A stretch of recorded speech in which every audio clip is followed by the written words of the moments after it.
son et la plume. Balade avec Vanessa Philippe. Bonjour, bonsoir, suivant l'heure à laquelle on écoute cet épisode, ce podcast, j'ai le plaisir d'accueillir Vanessa Philippe, qui est autrice, compositrice, interprète et réalisatrice audiovisuelle. Son clip Embrasse-moi, dévoilé à l'été 2023, a été remarqué et récompensé. L'amour c'est chiant, c'est son 6e album précisément, et je vous invite tout de suite à rencontrer Vanessa Philippe. À tout de suite. Bonjour Vanessa. Bonjour. Bienvenue Vanessa dans Le Son et la Plume. On se propose une petite balade et pour commencer, je t'invite à présenter ton bel album. Alors c'est mon 6e album, il est sorti le 8 mars. J'ai écrit et composé toutes les chansons et il est réalisé par Alba, une musicienne franco-mexicaine que j'ai rencontrée pendant mon concert de mon 5e album. Pourquoi l'amour c'est chiant ? Ça veut dire quoi ? Que veut dire l'amour c'est chiant ? L'amour c'est chiant, que l'amour c'est chiant parfois. C'est du second degré dans le sens où c'est vraiment poussé en autodérision dans le texte. C'est poussé à l'extrême, voilà, et c'est développé dans le clip que j'ai mis en image pour montrer ce côté d'autodérision avec l'intégration du personnage de Pac-Man, du jeu vidéo des années 80. Comment tu fais le choix des collaborations ? C'est quelque chose que tu projettes par avance ? Tu te dis sur le prochain album, j'aimerais bien collaborer avec. Comment ça se passe ? Comme ça, je prévois rien, ça se fait comme ça. En général, c'est des rencontres, des opportunités. Quelque chose qui passe au moment où je les rencontre et puis une envie de travailler ensemble. C'est assez réciproque en fait et ça arrive comme ça. C'est arrivé plusieurs fois avec d'autres. À chaque fois que j'ai collaboré avec quelqu'un sur un album et il y a eu pas mal de personnes différentes. Voilà, ça s'est fait comme ça, par une rencontre. Comment tu as abordé le processus de création dans cet album ? Est-il différent ? Ou alors tu opères d'une certaine façon ? C'est quoi ta méthode ? Comment tu inclus la danse ? À quel moment elle a la place ? La vidéo, l'audiovisuel ? Tu peux nous en dire un mot ? Alors ça commence par une envie générale. Et en général, je prends ma guitare, je commence à m'amuser, à faire des accords, à composer un petit peu. Puis il y a des mélodies qui arrivent, le texte en même temps. Donc je tourne en boucle sur une phrase que je développe en improvisant. Et puis souvent je m'enregistre. Souvent je garde ce que j'ai parce que ce que je fais en improvisation, c'est assez fluide, assez naturel et c'est ça, et assez spontané. Et c'est ça que j'aime bien garder en fait, parce que voilà.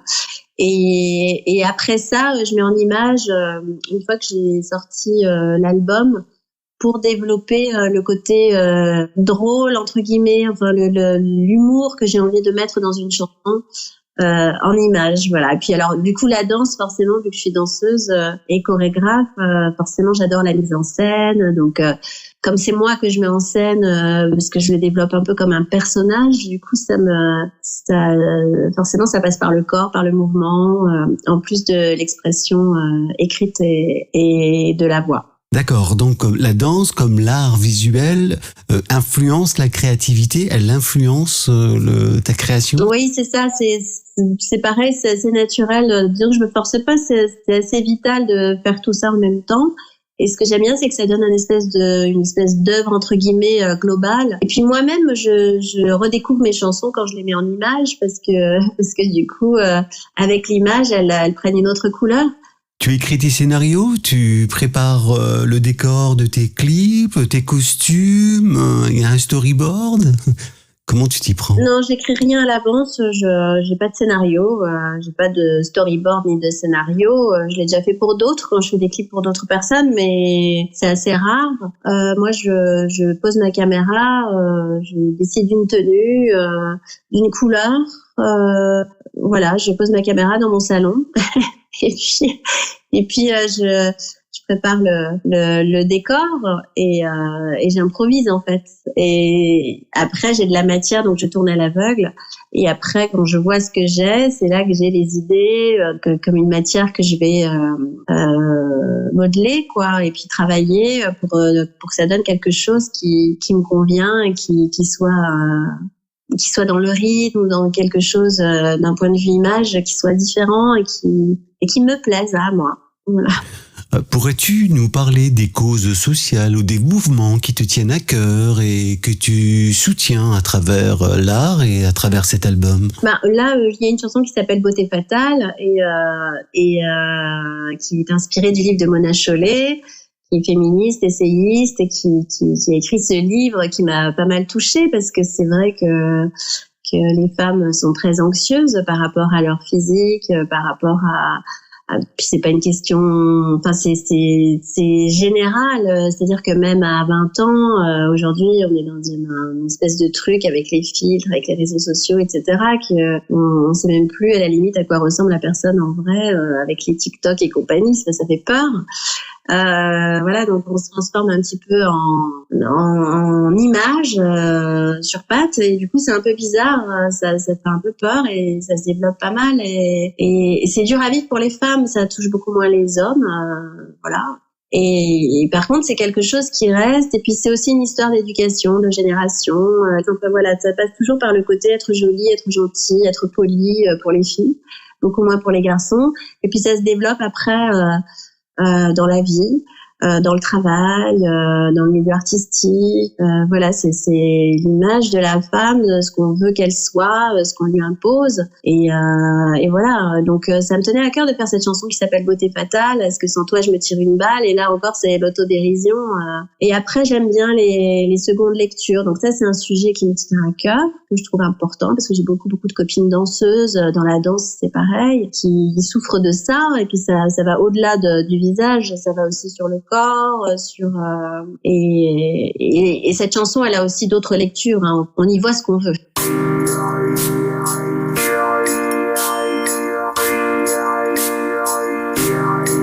Beauté, beauté, beauté fatale. Est-ce que sans toi, je me tire une balle? Beauté, beauté, beauté fatale. Si un jour tu te fais la malle devant mon miroir, tout à coup le temps blafard. Je me vois partir le soir dans l'horizon des idées noires. Quand ma vie s'est dessinée, mes émotions bien incrustées, là j'ai vu que tu me regardais comme un papier à déchiffrer. Beauté, beauté, beauté fatale. Est-ce que sans toi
on a une évolution artistique depuis tes débuts jusqu'à aujourd'hui. On est passé d'une ambiance pop à quelque chose de plus synthé-pop. On a un peu changé d'univers. Alors, je dirais pas qu'on a changé d'univers parce que je pense, moi, que c'est toujours le même univers, parce que c'est toujours moi, c'est toujours mes textes, c'est toujours de la poésie, c'est toujours ma voix et c'est toujours mélancolique. Par contre, j'ai pris confiance un peu plus dans ce que j'avais envie de faire. Et qu'au début j'étais un peu plus guidée en me disant ça te correspond donc tu vas faire ça, parce que j'avais un autre compositeur au début, mes 2 premiers albums, et mon 2e album il était très métaphorique parce que j'avais pas envie d'exprimer comme ça clairement ce que je ressentais, parce que c'est vrai que les albums c'est toujours des émotions qui me traversent quoi qu'il arrive, que j'ai envie de mettre en musique. C'est ma source d'inspiration, en fait. Un petit peu caché derrière quelque chose. Et puis après, à partir du 4e album, j'ai commencé à affirmer vraiment... Alors, si on ne change pas d'univers, comme tu le précisais tout à l'heure, on a cependant une ambiance plus synthé-pop, électro-vintage, qui nous rappelle les années 80. Oui, c'est ça. C'est parce que le 5e album, Soudain les oiseaux, j'avais eu des retours de presse disant que ça faisait penser à Lily Drop, à Ellie et Jacquenot, à Lio, produite par Jacquenot. Et donc du coup j'ai écouté par curiosité parce que en fait je connaissais pas pour tout dire. Et donc du coup j'ai écouté et puis en effet j'ai trouvé ça hyper bien, ce côté un peu linéaire, très synthé pop, etc. Et j'ai eu envie de partir là-dedans dans un truc très direct, très brut en fait, très épuré en même temps, avec des synthés et des sons très aigus. Et pas mal de batterie en fait, vraiment le rythme. On a des boucles de batterie, des loops comme on dit, c'est ça? Voilà. Et j'avais envie de répétitions comme ça, de choses qu'on entendait beaucoup dans les années 80 et qu'on essaye de gommer aujourd'hui. Et en fait non, j'avais envie de les garder parce que c'est ce qui vient naturellement. Et je me suis dit que pour une fois, j'allais garder exactement ce que j'avais. Imaginer, composer, un peu comme si on gardait l'original, la mélopée originale, c'est ça? Voilà, c'est ça, c'est l'original qui a pas été... Par exemple, la chanson Je cours devant qui dure 1 minute 45, elle a été composée sur ma guitare 1 minute 45, c'est-à-dire voilà, elle est vraiment avec la structure, elles ont toute la structure que j'ai faite. L'amour c'est chiant, je l'ai écrite et composée à un moment où j'étais un peu énervée, et donc du coup j'ai accéléré au fur et à mesure de la chanson en reprenant les couplets un peu plus tôt. Et en fait, ce que j'aime bien, c'est que ça crée des suspensions et des surprises qui sont qu'on fait en général en live, mais qui sont pas sur un album. Sur un album, c'est très timé, les couplets à tel moment, les refrains à tel moment, on a toujours un peu le même temps, etc. Enfin, j'exagère, mais c'est un peu ça, ce schéma-là.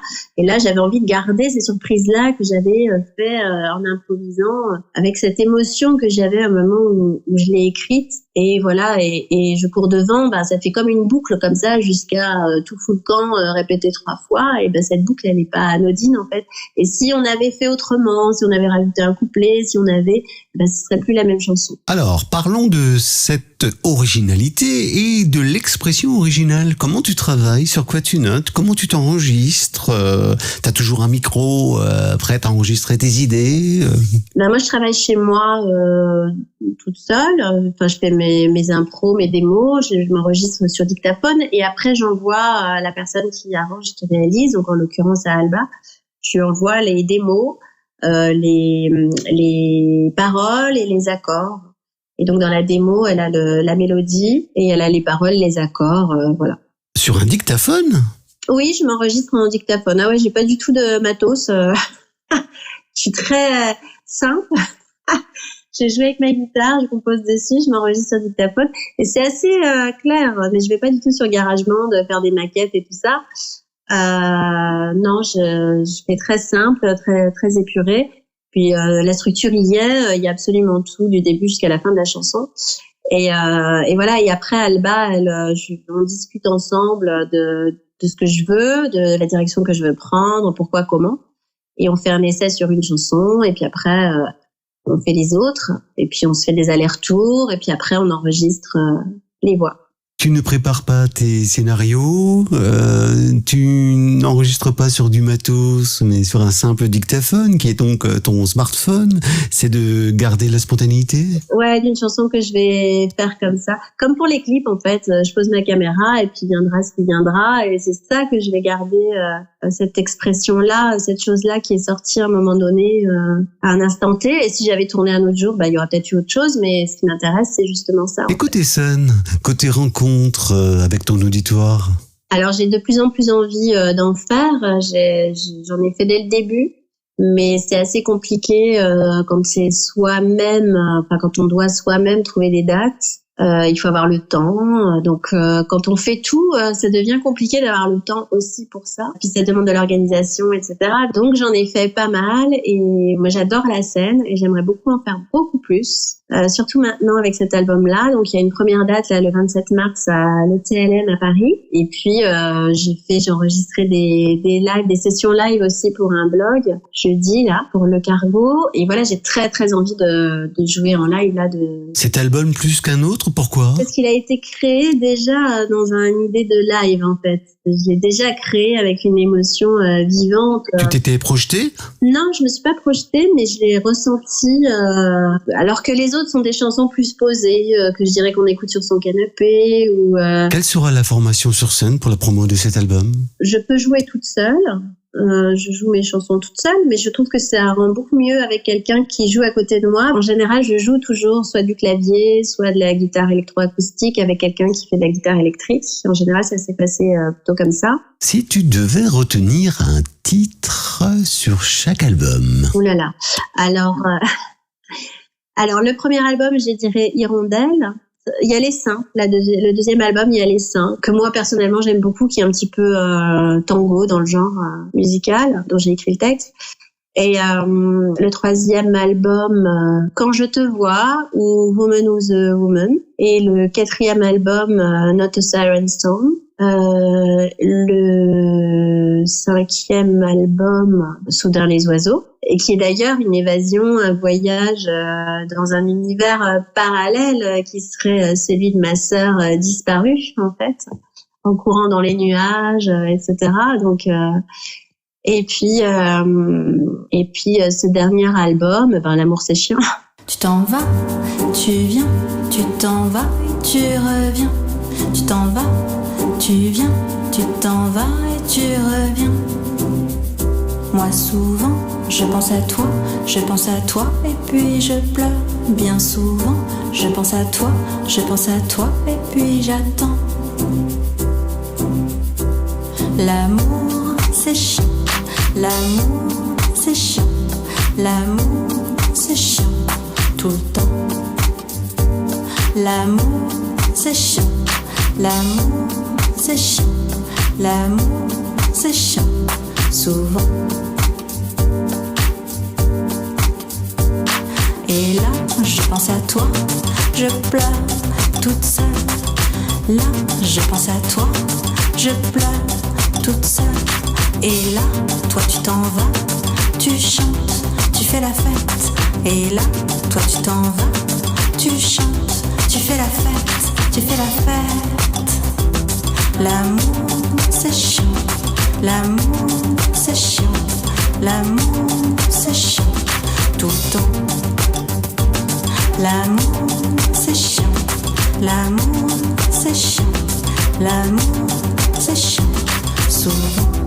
Quand t'es là, moi aussi, alors là, on s'engueule. Et quand t'es là, moi aussi, alors là, on s'engueule, on s'engueule, on s'engueule.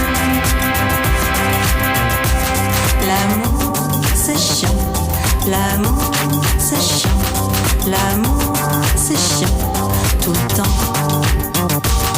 L'amour c'est chiant, l'amour c'est chiant, l'amour c'est chiant souvent.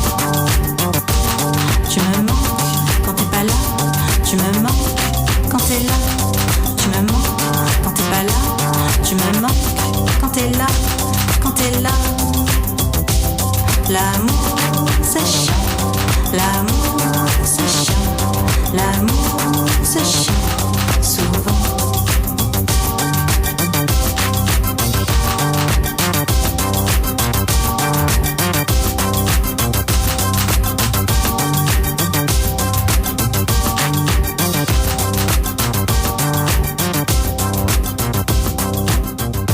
Tu peux nous dire un mot sur la réalisation de ton album, s'il y a des titres peut-être qui sont pas dessus, pourquoi ce choix Oui, il y a des titres qui sont pas dessus. Je me suis arrêtée à 10 chansons parce que j'avais envie d'un album court, direct et frontal. Et donc 10 chansons et voilà. Et on n'en parle plus.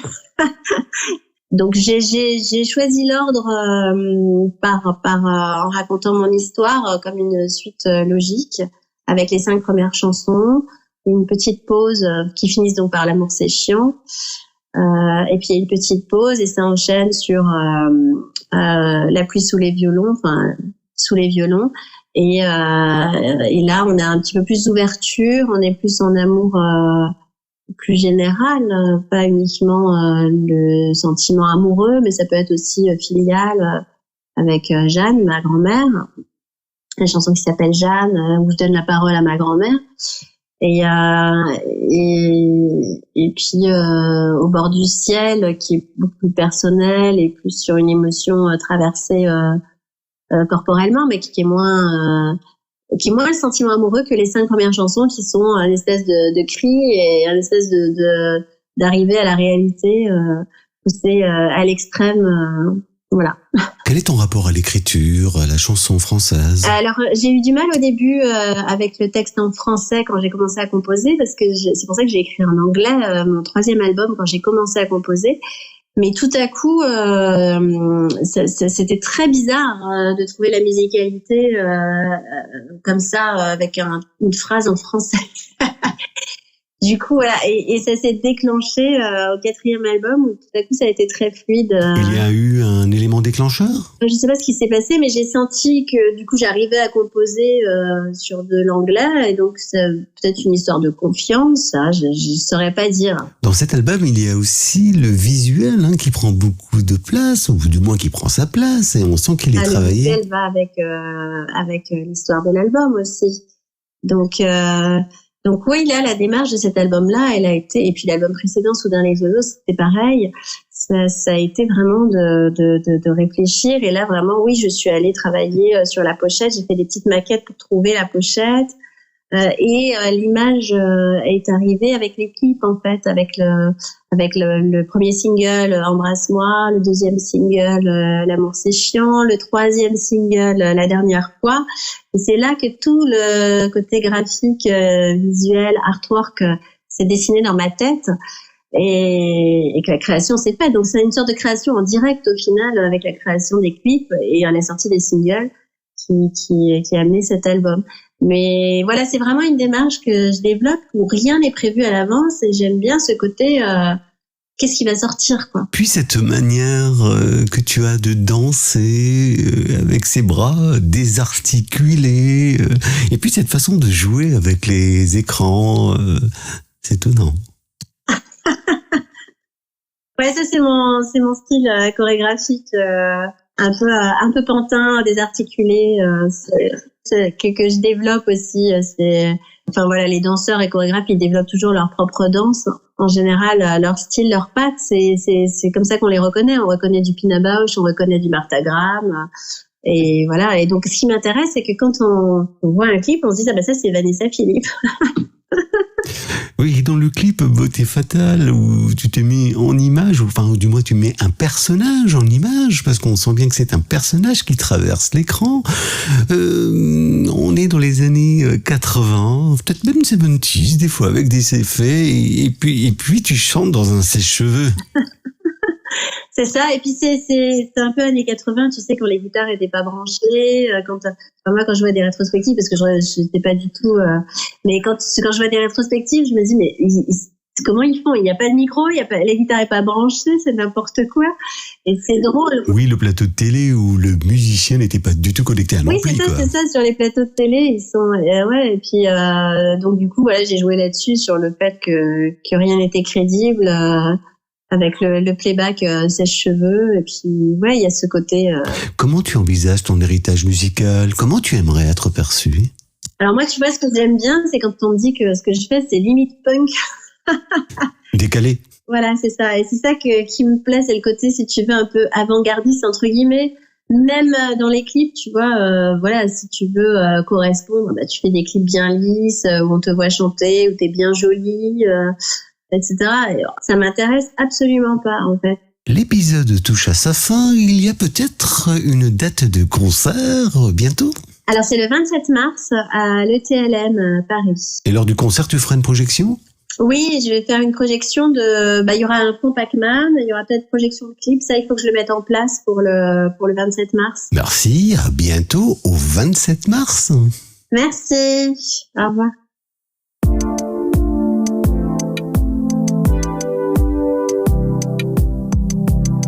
C'est quand la dernière fois, celle où j'étais dans tes bras. C'est comme la première fois, celle où j'étais loin de toi. Chaque fois que je me marre, c'est que je pense à toi. Aux blagues que tu faisais, sous tes yeux qui riaient. C'est quand la dernière fois qu'on jouait seul, toi et moi. C'est quand cette fois-là où on riait tout bas. C'est quand la dernière fois qu'on jouait seul, toi et moi. C'est quand cette fois-là où je mordais les draps. Tu sais, la dernière fois, c'est où que t'es pas là. Quand moi j'avais si froid que tu ne m'embrassais pas. C'est comme la dernière fois, celle où j'étais dans tes bras. C'était cette première fois où tu étais loin de moi, où tu étais loin de moi. C'est quand la dernière fois qu'on jouait seul, toi et moi.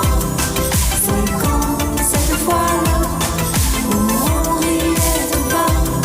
C'est quand la dernière fois qu'on jouait seul, toi et moi. C'est quand cette fois-là où je mordais les draps.